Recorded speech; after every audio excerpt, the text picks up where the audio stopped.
Hello ladies and gentlemen, I'm Man of Lego, also known as Tyler. This is my Pokemon Emerald Hardcore Nuzlocke Challenge, except today I learned from probably the greatest Nuzlocker in the world, Pokemon Challenges.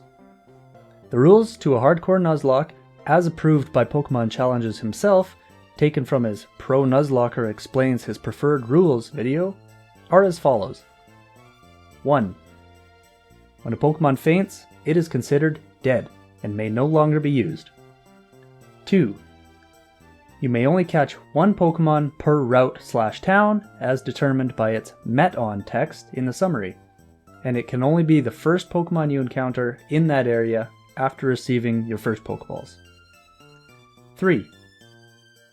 No items may be used from the bag in battle aside from Pokeballs. 4. There are level caps, which are determined by the next gym leader's ace Pokemon. 5. The settings must be on set mode rather than on switch. 6. The duplicate clause will be in effect, meaning I can only catch one Pokemon from any given evolutionary line. 7. Shiny Pokemon are fair game to catch at any time, but may not be used if I already encountered a Pokemon on that route. And 8. Other rules will be mentioned as they apply, and above all else, have fun. According to Pokemon Challenges, nicknames don't matter, therefore I will only be nicknaming where I come up with something worthwhile in that moment. PC also seems to be a fan of additional difficulty rules, and my personal rule that I use in my Nuzlocks is that I have a team cap determined by a number of badges. For the first gym, I am allowed 2 Pokemon. After gaining a badge, I can then add a third to my team, and so on until I unlock the 6th team slot after beating the 4th gym. Also, a secret unmentioned rule by PC is to not be subscribed to the channel you're referencing. This is what I'm talking about. This is what I'm talking about. Like, I think there's a courtesy when you're shamelessly ripping someone's content. Come on. Right? Right? You know? Not even sub. So I'll make sure I'm not subbed first. Disclaimer. This is for fun. I watched a small amount of Pokemon Challenges videos to get the gist of his preferred Nuzlocke rules, as well as suggested Pokemon and items from his tier list videos. I will be playing mostly from memory, and may play efficiently or inefficiently at times. And let's begin. After hopping out of the truck, we enter the neighbor's house, and her mom tells us to go up to her room. We wait in her bed for a little bit, but she doesn't arrive, so I decide to steal her Pokemon that she left on the floor, but of course, that's when she decides to show up. She claims that she needs to help her dad, then goes to play on her computer, leaving him to get eaten by a wild rodent. On Route 101, we have to save her dad from rabies, and I go with Mudkip here. As PC has stated in his Gen 3 tier list, Mudkip is by far the best starter choice in Hoenn. Being S tier, as well as our first Pokemon, he's the foundation for our team, so I nicknamed him Jan, as he will be helping us through the majority of this challenge. We spank May and catch some shitty wild Pokemon on the way through our next few routes, and here's where I'll mention grinding. That's all. There is no grinding. We'll be avoiding all possible battles because Grinding is cringe and cheating is based. True! Oh my god, yes! And PC states that removing EVs from the game would be ideal, so we'll just avoid them where we can. After blasting through Petalburg Woods, we jack up our army of 2 with rare candies to face Roxanne. With a Lombre on reserve, Jan waterguns his way through both Geodudes, then slowly but surely takes down Nosepass with a plethora of accuracy drops from my personal early game S tier move, Mud Slap, evolving into Marshtomp afterwards. We drop Lombre and add 2 decent flyers to the team in preparation for Brawly. Just north of Dewford, we catch another S tier Pokemon, Magikarp. Well, he will be S tier, but with a level cap of 19, he won't be able to evolve, so we'll stick to Jan and our 2 flyers. That being said, we get through Brawly's gym in complete darkness, and Talo blows Brawly away with a flurry of wing attacks, winning us our 2nd badge and 4th team slot. PC states that speed up is fair to use, so I've been happily cruising through this in Mach speed. We challenge May under Cycling Road, which some believe to be one of the hardest challenges in any Nuzlocke game, if I'm remembering that correctly, but I actually find this battle to be quite easy. You get multiple chances to catch counters to all her Pokemon, and as long as you don't send Marshtomp out against Grovyle, you're pretty much set. We switch up the team a bit, taking out the Flyers for some bulk, bully Wally, and go into challenge Watson. Jan takes out 3 out of his 4 Pokemon with 1 mud shot each, trivializing this gym. And cuts maybe a bit closer than I was comfortable with against Manectric, but takes the win regardless. With 5 team slots open, we catch a Geodude, naming him Brocky 3 to see if maybe this is the best Brocky movie, or if this ends up being another snuff film. We arrive at the volcano, and something awful happens, which was actually convenient for pointing out another PC preferred rule. My video capture crashed and I didn't realize it had stopped recording. According to PC, if your game crashes, which technically it didn't, but close enough, you must reload your last save and forfeit all encounters since that save.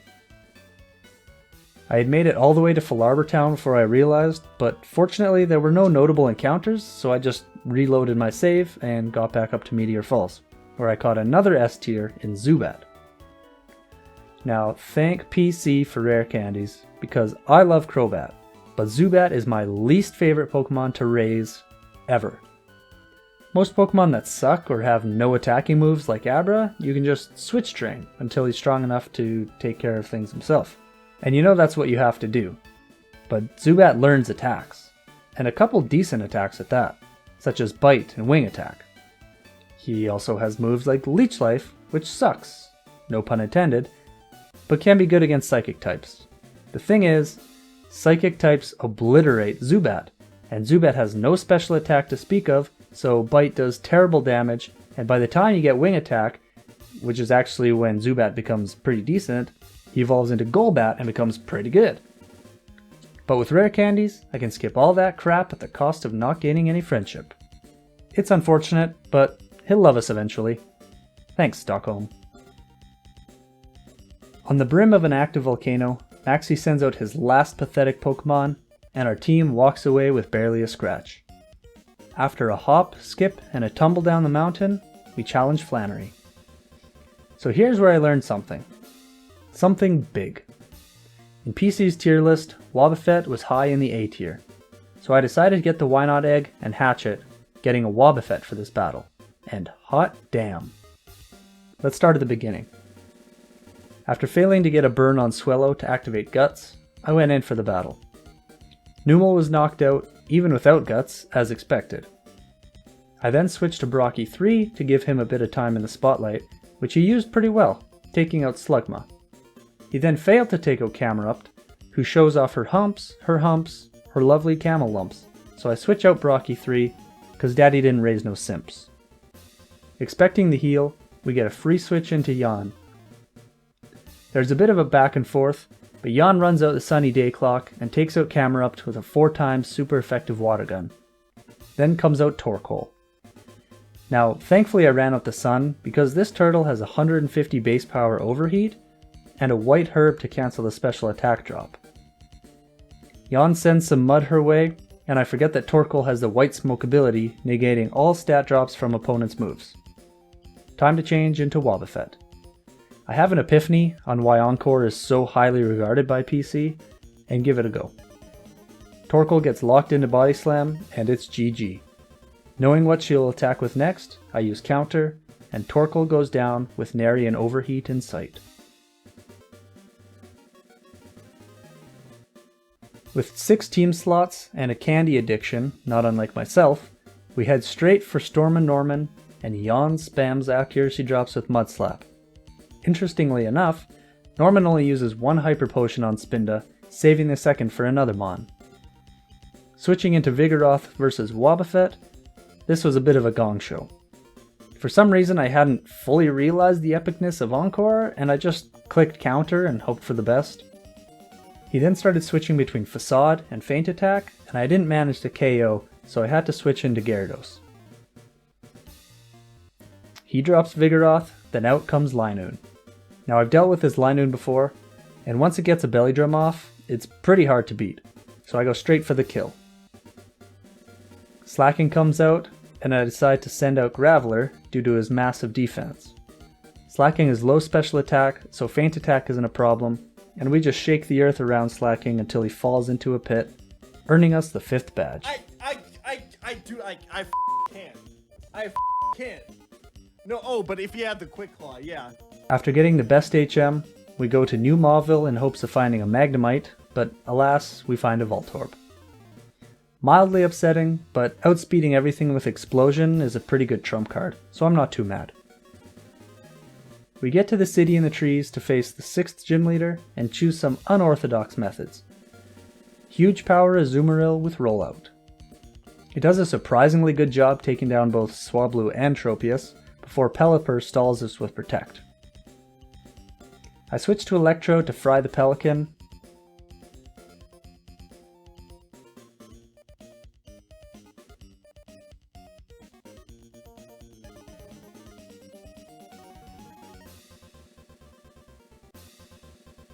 And out comes Altaria. Man, they did a really good job of making threatening aces from these gym leaders. Predicting the Earthquake, I switch to Azumarill and go for Rollout, knowing that I won't need Azumarill after this fight. Altaria starts to set up, and Azumarill does some good damage, but eventually misses a Rollout. So I decide to switch into Gyarados. Unfortunately, Winona uses another Hyper Potion, but after the Intimidate, I feel safe to switch into Brocky 3, knowing Altaria won't use Earthquake since Gyarados is flying. Then, predicting Earthquake against Brocky 3, I switch into Gyarados to get another Intimidate off. I then feel comfortable enough to switch into Brocky 3 again to take down Altaria with Rock Throw. Numel disappoints against Skarmory, so I switch into Yawn again to save the day, earning badge 6. We take on the Team Baddies, during which nothing spectacular happens, but Sledgeham does evolve into Crobat. The reason I named him Sledgeham is because the first nickname that comes to mind for Crobat for me is Crowbar, but that's too obvious, and the Sledgehammer song by Peter Gabriel has been stuck in my head, and it's also a tool, so I thought that would be fun. Then I ran out of characters, and in retrospect, I should have just replaced the last M with an R, but I digress. We've got 3 S-tier Pokemon on our team, and some A-tiers, so we're in good shape here. In the 7th gym, they did probably the biggest overhaul from Ruby and Sapphire. The double battle that would have been over after a double surf is now an actual challenge. Xatu isn't weak to water, and Claydol is such a specially defensive tank that he eats it no problem. Pair either of those things with Sunny Day from Xatu or a Light Screen from Claydol, and Surf will be doing very little damage. After a few Earthquakes or an Omni Boost from Ancient Power from Claydol, or a Calm Mind setup with Xatu, you'd better hope to find a way to take those things down quickly. Then even if you take care of those two, there will probably be a Sunny Day or a Light Screen up to protect Solrock and Lunatone from getting one shot from Surf, and if it's Sunny Day, then Solrock will be firing off Solar Beams left and right, taking down your Surf users.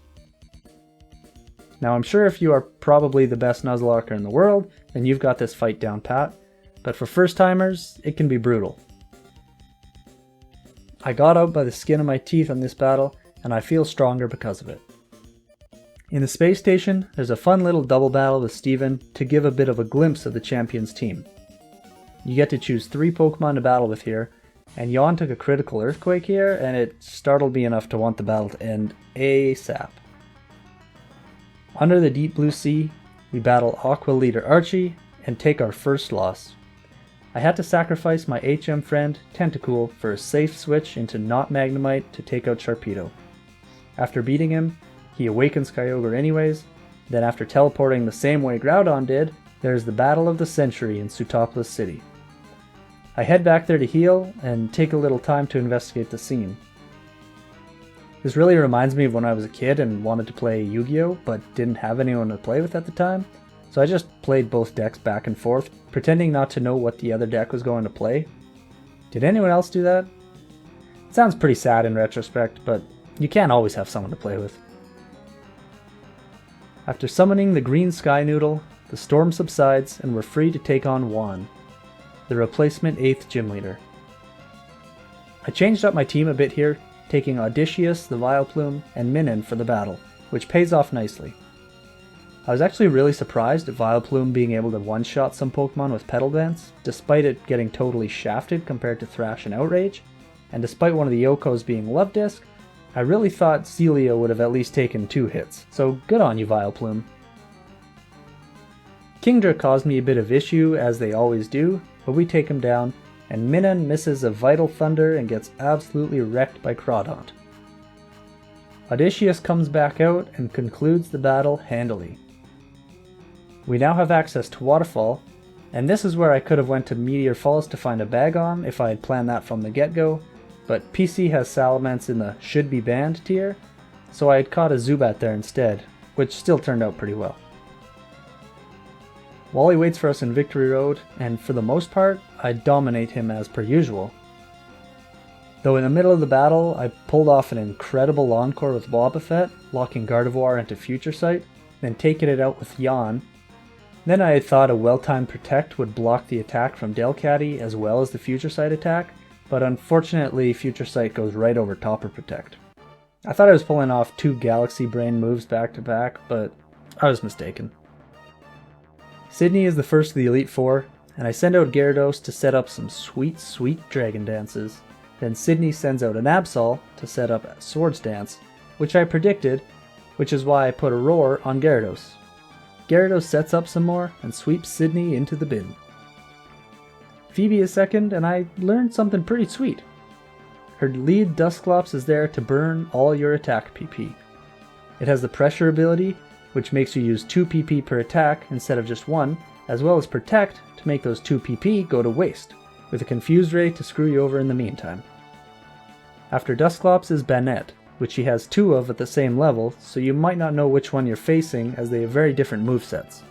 Fortunately, Banette is easy enough to beat, and I then send out Wobbuffet to take out her ace Dusclops. Since 3/4 of its moves are physical, I thought I could get an easy counter. Then I learned that counter doesn't affect Dusclops because counter is fighting and Ghost is immune to fighting. Makes sense. But I was kind of hoping it would be similar to like using Sand Attack on a flying type, which works for some reason despite immunity, and since counter is kind of a unique move and not an actual attack, I thought it might work, but clearly it didn't. Glacier is up next here, and I continue to learn the embodiment of awesome that is Wobbuffet with Encore. I lock Glalie into Hail, giving me a safe switch into Brocky 3 to take it out with a Rock Blast. Walrein comes in with a Hail boost, so I bided my time until it faded out to avoid Electrode taking a boosted, 100% accurate Blizzard, then continue to club some more seals. Drake is 4th, showing us yet again that having a team full of Pokemon that are 4 times weak to a type is a bad idea. We take out Shelgon as well as Altaria with a single Ice Beam each before he sends out Kingdra, which I'm fine with because I switch into Gyarados to roar him away so I can deal with him later. Out comes Salamence, and after Brocky 3 almost gets dominated, I switch into Yawn to one-shot with Ice Beam again. Kingdra comes back out, and after needing a fair chunk of my team to take him down, I send out Wobbuffet to lock it into Surf with Encore and finish the job with Mirror Coat. Flygon comes out, and with Yawn being low on health, I can't safely switch into him, so I send out Gyarados to get the Intimidate, knowing that he may not be as useful as my other Pokemon against Wallace. I then get a clean switch into Yawn, and with the attack drop on Flygon, we take it down with yet another Ice Beam. I know Brocky 3 would have been the better sack here, but I wasn't sure how much damage Flygon would do, so I thought the Intimidate would be more important here. I load up my team with Pecha Berries to help with Wallace's 2 Toxic users, then charge in with Electrode in the lead. I got a solid Thunderbolt off before deciding it would be good to set up a Light Screen, which was really lucky because he switched into Whiscash, which would have nullified the next T-Bolt. I switch into Sledgeham, expecting an Earthquake, but he amnesias, which won't save him here. Poison Fang badly poisons Whiscash, and with some lucky damage ranges, he's unable to use the full restore before succumbing to the poison. Wailord comes back out, and Electrode finishes him off. Then Wallace apparently decides he doesn't need Gyarados anymore because he sends him out into a thunderstorm to get fried. Tentacruel serves him no better, and Sledgeham does the job I brought him along for, taking out Ludicolo with 2 Aerial Aces. Melodic comes out last, and having no further purpose, I sacrifice another S-tier Pokemon to get a free switch. Electrode takes Melodic down into berry range, which keeps him out of full restore range. I wasn't sure if Electrode would have the special attack to take out Melodic, so I see the chance to use Explosion, and Melodic falls. I finally completed my third Nuzlocke ever, which is the second one I've actually beat. This was pretty fun and relatively fast to do once I actually started working on it, due to the heavy speed up use, as well as avoiding as many battles as possible and using rare candies instead. I've now seen the power of Wobbuffet, and I see why PC thinks Encore should be banned for some playthroughs. It's really good. This was a relatively easy game to do, using mainly S and A tier Pokemon, but it was fun nonetheless. I think my Nuzlocke skills are improving with each game, and I look forward to doing Gen 4 next. I hope you can tag along, and if Jan actually watches this, what's up? Thanks for the hot tips. If you've made it this far, consider leaving a like and a subscribe. I'm Man of Lego, and until next time, keep working on those Pokedexes.